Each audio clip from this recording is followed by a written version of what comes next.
జగిత్యాల జిల్లా రాయికల్ పట్టణంలో ఓ చిన్నారి తన ఇంటి ముందు డ్రైనేజీ సరిగా లేదని, మురుగునీరు నిండి కంపు కొట్టి దోమలు వ్యాప్తి చెందుతున్నాయని మున్సిపల్ కమిషనర్కు ఫిర్యాదు చేసింది.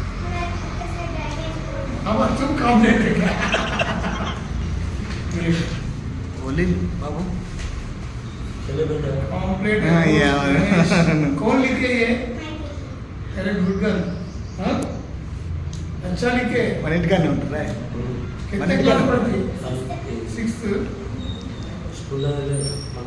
उर्दू और भी I am presiding of government school and like